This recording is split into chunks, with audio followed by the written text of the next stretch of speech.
What rule exists because of you?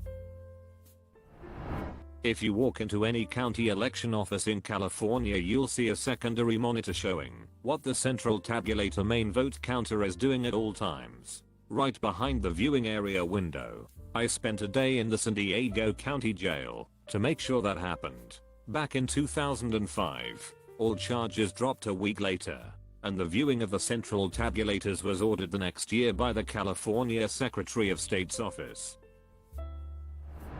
Middle school: eating any part of an animal that we are supposed to be dissecting results in an automatic 1-week suspension.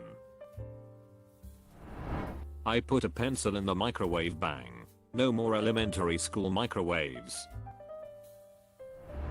I have a friend who goes to a college in PA. He told me that one winter, one of the students wanted to build an igloo and sleep outside. So he built that igloo, whipped out a sleeping bag, got all cozy inside, and fell asleep. Now, this is a stupid idea for a number of reasons, but apparently, someone was dumb enough to think that he had passed out and was dying. They called campus security and an ambulance to take him away, but as everyone came to find out, he was just asleep. However, for giving the college such a scare, they banned the activity specifically. A rule literally exists that says something along the lines of no sleeping in igloos. Also, the same guy had a rule made about him that said no performing parkour on the campus buildings. That one explains itself. It's an old one at my public school, but no snow forts. Some of us went a little too far and a snow tunnel collapsed on someone. We thought it funny after we realized we didn't kill him, but the teachers did not. At my high school, they tried to not allow students 18 plus to check themselves in and out of school.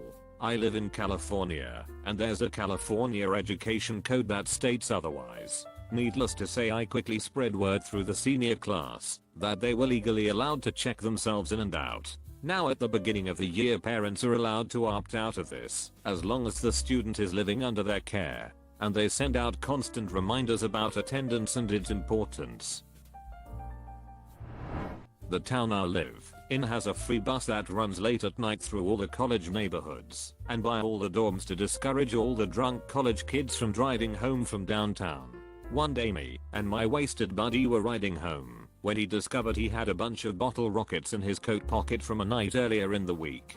So logically, we handed them out to everyone on the bus with the provision that they not set them off on the bus. This turned into a string of fireworks going off all over town right behind the bus for the whole ride. There are now big signs on all the buses that say no fireworks. One time I got airdrop banned from my school because I renamed my phone to Hot Single Goats in Your Area and airdropped photoshopped pictures of goats in bikinis so much that people couldn't use their school devices. Nobody knows it was me, and I won't tell anyone at my school. No more than 30 cases of beer per vehicle instituted after I showed up at the beer distributors to buy their overstock beer with a step van and bought all their overstock beer. No snowball fights on campus. My twin brother and I went to the same community college before university. I saw him sitting on a bench in the courtyard one day and threw a snowball at him. This started a chain reaction of a 50+ person snowball fight. It was pretty crazy. Well, our undercover police officer was in the courtyard walking by and decided he should detain me, then threatened to get me kicked out of school. The dean asked that it not happen again, but wasn't nearly so eager to expel a student for throwing snow at his brother. You're not allowed to wear party hats at school now. I did it for my birthday recently, and it got so much attention that the next day, the announcement said that won't be allowed anymore.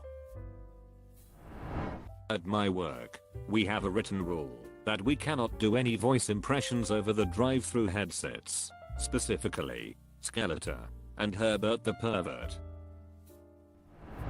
I worked at a big chain store in college. We used to get these displays in for speakers and home theater systems, and usually they had a sales pitch and demo loaded on a flash drive that would play when you pressed a button on the display. On a particularly slow Sunday morning, I took 3 or 4 of these flash drives and plugged them into a laptop. replaced all the audio files with Gangnam Style and set the function to auto run at 3 am. Before we closed shop, I cranked all the displays up to maximum volume and inserted the flash drives. It took the night crew 3 nights to finally figure out how to stop the entire electronics section from playing that song at 3 am. So after that, management retained all flash drives that came in and had customers plug in their phone to test out systems. New to the ship, I had to do a loft maintenance on my radar. There were several PMS orders that had very specific instructions that needed to be followed to the letter. Take this screw out, remove this box, put box back, and use screw from step 1 to secure it. I noticed that I had 2 jobs on the radar that asked for 2 types of grease to be used in the same location. I pointed this out, and after a thorough investigation it was discovered that the entire Navy was using the wrong types of grease or mixing 2 types. I think one was jet grade grease and the other was a low grade grease. No human hamster balls on mall property. I can't take full credit, it was a group effort. I work at a place where you're allowed to drink a couple beers at your desk on Fridays or whenever. Apparently 40s look bad to clients. I worked at a place like that too. Our department of 20-somethings abused the shit out of it. A few beers at 4ish on Friday turned into getting sloshed at lunch and champagne bottles everywhere.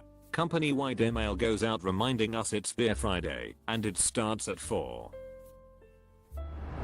There's a cruise ship somewhere with a handwritten sign that says the floor is lava is strictly prohibited on the carousel thanks to me. Blue Springs, FL. There's a sign on one of the docks telling you not to jump in there. That's because I did jump in there and left a trail of blood on the boardwalk from the 4-inch gash in my foot. When I was in college, I had this one professor who was all but universally loathed. Tended to be very condescending to students, was unhelpful, went on convoluted tangents that didn't explain the material, and just generally had no capacity for teaching. Story went that one time, he'd been assigned to teach an intro level course. Not only did most of the students drop it, a third of them dropped out of college altogether. Anyway, it came time for evaluations, and I wrote a lengthy and rather scathing screed 4 pages upon pages. I don't remember most of what I said, but I do recall writing to the effect that a typical birdbath would have made for a more effective instructor. Next semester, the evaluation forms all suddenly contained a new line specifying that our critiques had to be civil. No roughhousing, or you will be asked to leave. This is a sign posted at a bar I frequent due to some of us idiots deciding slapboxing inside was a good idea. It was a few years ago, but the sign still exists. I had an internship with a uniform policy that included must be in full uniform, including NAMA tag. Not uncommon. Relevant backstory: I was renting a room out of a house with a few other college students, and we come to find out that the girl whose father owned the house actually never closed on it, and we were given 2 days to get out and find a new place to live.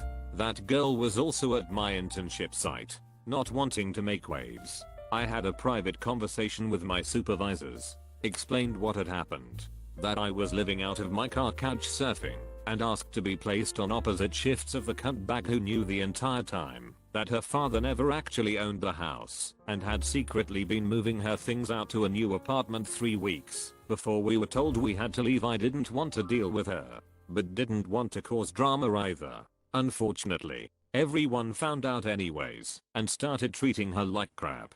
I didn't approve of it, but to be honest, I was homeless, and she was a horrible person even without the whole housing situation. Anywho, in the confusion, I had lost my name tag and couldn't afford a new one. So a friend, we'll call him Benjamin, let me borrow his so I wouldn't be sent home a car for failure to abide by the strict uniform policy and lose my school credits along with everything else. The supervisors either never noticed, or more likely, never said anything. We had customers notice and ask if my name really was Benjamin. I'm a girl, and I would just joke that my parents were hippies that didn't believe in gender names and just owned being Benjamin for all the customers. Well, one day I get called into the big boss's office with her and my 2 supervisors and told me I was being written up due to a customer complaint. and one more offense would mean I would be dropped from the internship and lose the semester's worth of credits and have to redo it, which would likely have led to me having to drop out. I was floored because I had never had a customer issue before, and I asked what the complaint was. It was one of those give us feedback cards, and someone had written up a paragraph long rant about how I had been unabashedly rude and condescending and had used a racial slur. It was an incredibly detailed account that included my name, my real name. I have a common name first name with an uncommon spelling. Think Michelle spelled Miss Helen, an uncommon last name, and both of them were spelled correctly. I looked at the review and asked who gave it. They identified a regular who was known to be quite flirtatious with my scene back former housemate. At that point, I calmly took off my name tag and handed it to the big boss and calmly explained that I had been going by Benjamin Smith for the last 3 weeks because I had lost my name tag in the semi-homelessness situation I was in and hadn't been able to afford a new one. Then I asked if she or the other supervisors could spell my name without referring to their paperwork. The supervisors understood right away what had just happened and asked me to step out of the office for a few minutes while they discussed the situation with Big Boss. I assumed that in the next 5 minutes they explained my situation with the cunt-back former housemate and what the suspicion was regarding the complaint. All that happened was that the supervisor I worked more closely with came out of the office, told me they were not writing me up, handed me $20 and told me to have a new name tag by the end of the week. The next day on the bulletin board, there was a posting of the new rule must be in uniform, including your own name tag. I completed my internship with no further issues, found an apartment, graduated with high honors, and got great references from the internship. The cunt-back former housemate dropped out and moved home with her scam artist parents and was never heard from again. Duck you and your petty ass bullshit. Danny, that's what your dumb ass gets for thinking you're smarter than me. Consider subscribing if you enjoyed this video, and if you want to see more of Reddit Universe,